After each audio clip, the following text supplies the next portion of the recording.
तो दोस्तों हम सभी जानते हैं कि सुखोई 30 MKI भारत के लिए कितना ज्यादा स्पेशल विमान है। वो न केवल हमारे पास बहुत ज्यादा नंबर्स में है, बल्कि हमने उसका जो ओरिजिनल स्वरूप था उसे पूरी तरह से चेंज कर दिया है अपनी रिक्वायरमेंट के आधार पर।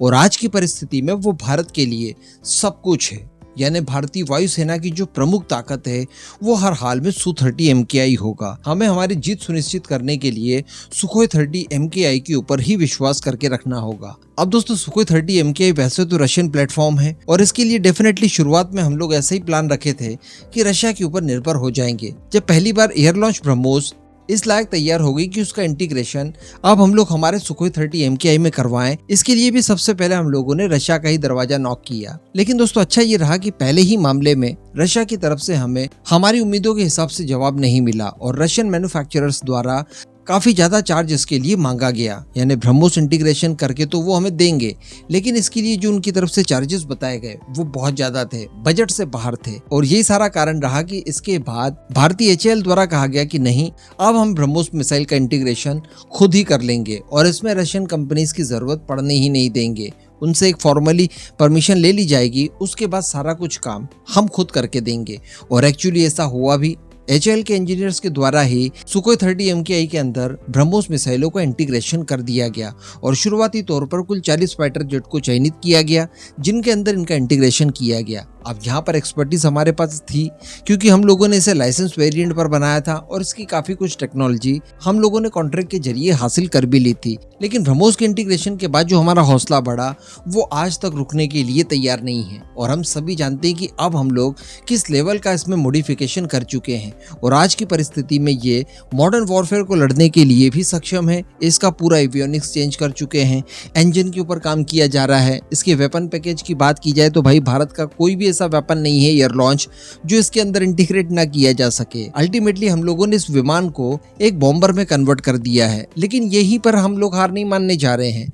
बताया जा रहा है कि अब इसके अंदर और भी बड़े लेवल पर अपग्रेडेशन के काम किए जा रहे हैं। यहाँ पर हम लोग सुपर सुखोई की बात नहीं करने जा रहे हैं। खबर जो निकल कर आई है वो ब्रह्मोस के सिलसिले में ही आई है। बताया जा रहा है कि 40 का बेड़ा तो तैयार हो चुका है जिसमें एयर लॉन्च ब्रह्मोस मिसाइलों का इंटीग्रेशन हम लोग कर चुके हैं और वो दुश्मनों के हाई वैल्यू टारगेट्स को कुछ इस तरह से परेशान कर देगी और इस तरह से डिस्ट्रॉय करेगी कि चाइना को खुजाते भी नहीं बनेगा। रिसेंटली हम लोगों ने नमूना देखा यूक्रेन के अंदर, जब रशिया द्वारा ब्रह्मोस फैमिली की ही मिसाइल यानी P-800 ओनिक्स से हमले किए गए थे तो यूक्रेन के पास उनका कोई भी जवाब नहीं था। तो अगर हमारे 40 सुखोई ब्रह्मोस मिसाइलों से अटैक करना जब शुरू कर देंगे चाइना के खिलाफ तो लिटरली चाइना के पास इसका कोई भी ऑप्शन नहीं होगा। यहाँ तक कि उसे S-400 भी बचा नहीं पाएंगे। रिसेंटली हम लोगों ने खबरें सुनी थी, ब्रह्मोस एरोस्पेस के CEO द्वारा खुद इस बात को सार्वजनिक रूप से कहा गया कि S-400 भी ब्रह्मोस मिसाइलों को नहीं रोक सकता। ऐसी परिस्थिति में ये 40 का बेड़ा चाइना के लिए बहुत घातक हो सकता है। लेकिन अब इस बेड़े को और बढ़ाया जा रहा है। बताया जा रहा है कि 20 और फाइटर जेट के अंदर ब्रह्मोस मिसाइलों का इंटीग्रेशन किया जाएगा तो कुल ये बेड़ा 60 के नंबर तक पहुंच जाएगा। लेकिन दोस्तों इतनी सी भी बात होती तब भी हम समझ सकते थे कि ये सारी नॉर्मल सी रूटीन वाली बातें हैं। लेकिन अब बताया ये जा रहा है कि अकेला एक सुखोई 30 MKI 3 ब्रह्मोस को कैरी करने में सक्षम होगा। इस लेवल का अपग्रेडेशन किया जा रहा है। जी हाँ, देखिए अभी की जो ब्रह्मोस एयर लॉन्च है जो कि 400 किलोमीटर की रेंज देती है वो 2.5 टन वजन में आती है और काफी ज्यादा भारी वेपन हो जाता है। ऐसी परिस्थिति में एक से ज्यादा ब्रह्मोस कैरी कर पाना सुखोई 30 के बस की बात नहीं है। तो हमारे पास 40 फाइटर जेट का बेड़ा तो है, लेकिन अगर वो एक साथ भी अटैक करने के लिए जाते हैं तो कुल 40 मिसाइलों को ही कैरी कर पाएंगे, जो कि भारत की इतनी बड़ी बाउंड्रीज के लिए सफिशिएंट नहीं होगा। हमारा जो दुश्मन है बड़ा है और 2 फ्रंट वॉर का खतरा हमारे सामने मंडराते रहता है।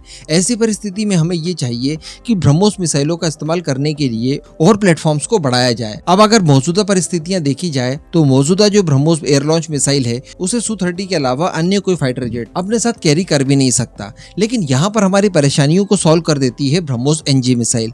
वो ब्रह्मोस NG मिसाइल न केवल हमारे बाकी के प्लेटफॉर्म्स के साथ भी इंटीग्रेट की जा सकेगी बल्कि सुखोई 30 MKI के साथ एडिशनली भी इंटीग्रेट की जा सकेगी और एक्चुअली अब इसी के ऊपर काम किया जा रहा है।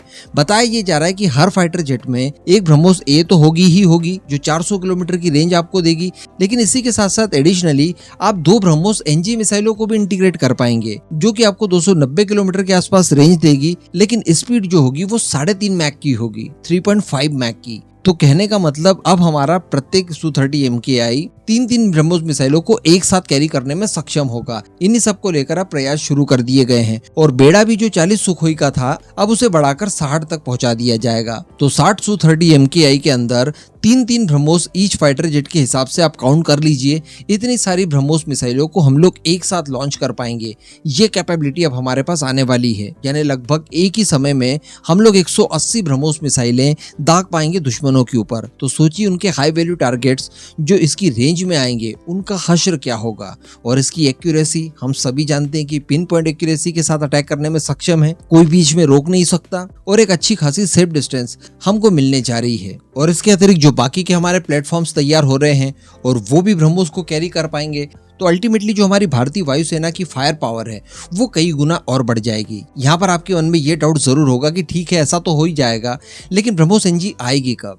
तो दोस्तों मैं आपको बता दूं कि 2040 में ही इसके डेवलपमेंटल परीक्षण शुरू कर दिए जाएंगे। इसका पहला प्रोटोटाइप बनकर तैयार हो जाएगा। इस समय उसके ऊपर काम किया जा रहा है, मेटल कटिंग वगैरह सारी कुछ चीजें हो चुकी है और आने वाले बिल्कुल कुछ ही महीनों में जब 2024 शुरू हो जाएगा उसके बाद कभी भी इसके पहले डेवलपमेंट परीक्षण हम लोग होते हुए देख पाएंगे। अब इस पूरे मुद्दे पर दोस्तों आपका क्या मानना है और भारतीय वायुसेना के इस मिनी बॉम्बर यानी Su-30 MKI को लेकर आपकी क्या ओपिनियन है, नीचे कमेंट बॉक्स में जरूर बताइएगा।